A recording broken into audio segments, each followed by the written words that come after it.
Hello everyone and welcome back again to Python programming tutorials.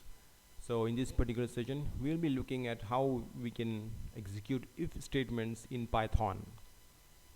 So if statements are used to make decisions to perform particular action. So we'll see three examples. Let's go to menu, programming and journey.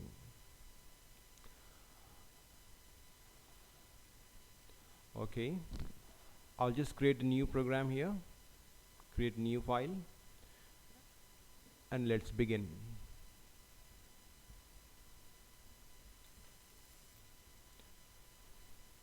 It's a comment statement. We have already seen why we need these comment statements.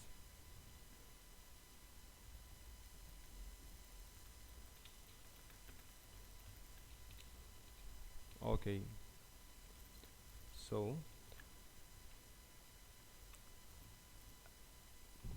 as an example, I'm declaring two integer variables a and b. Okay, so if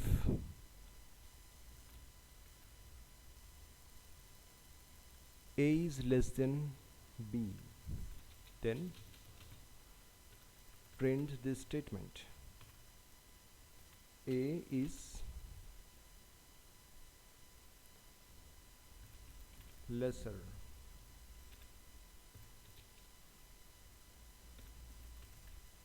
Print one more statement. We can print b is greater. Okay, then sorry, I just forgot to put here colon. So this is what the syntax of if statement.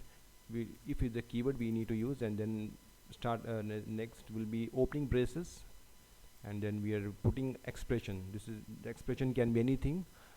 The compiler will either evaluate it true or false. If it is true, then it will execute the following set of statements, and we have to end this if statement with the colon.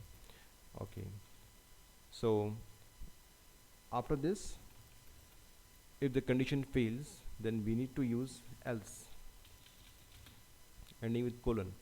So and then print b is lesser.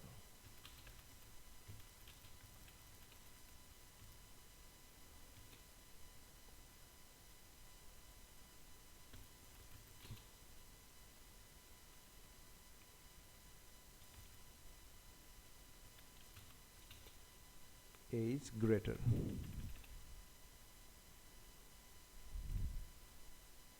Okay, so we'll just save this and execute this and check the results.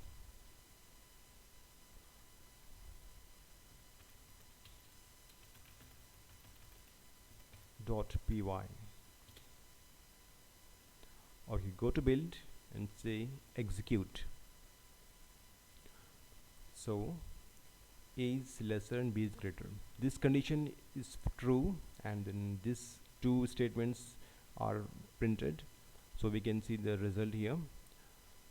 Okay, after this we will be just demonstrating nested if. Okay, so for that, let's simply write some statements.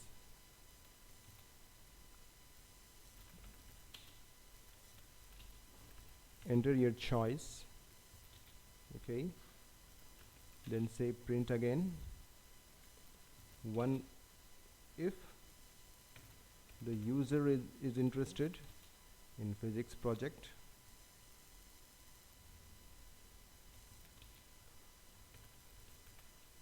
We can give one more choice.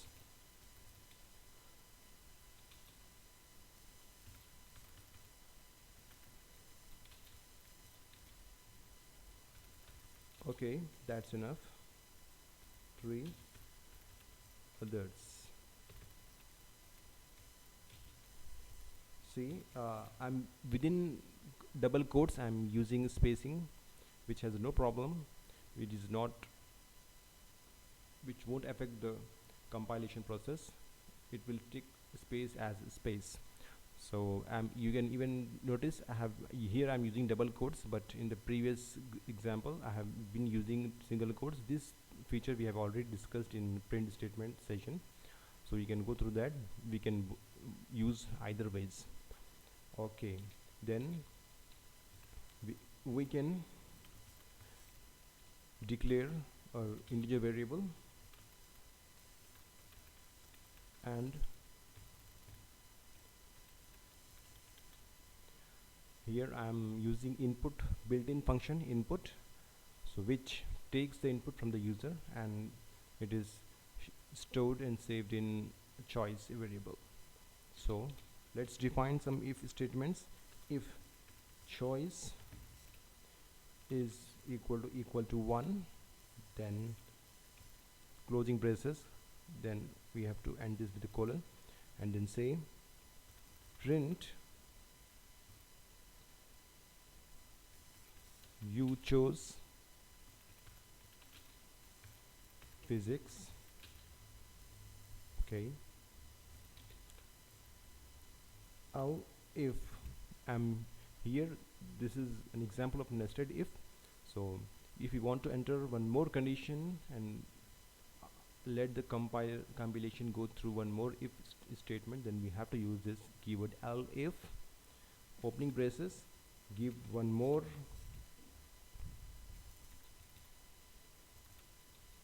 condition, okay, and then end this with colon and say print you chose chemistry. Okay, else, no need of braces, no condition here, colon, say print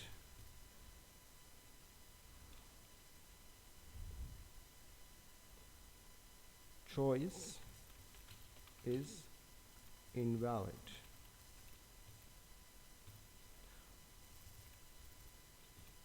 Okay, so before this we can have one more elif, and then say if choice equal to 3, then we can say print you choose others.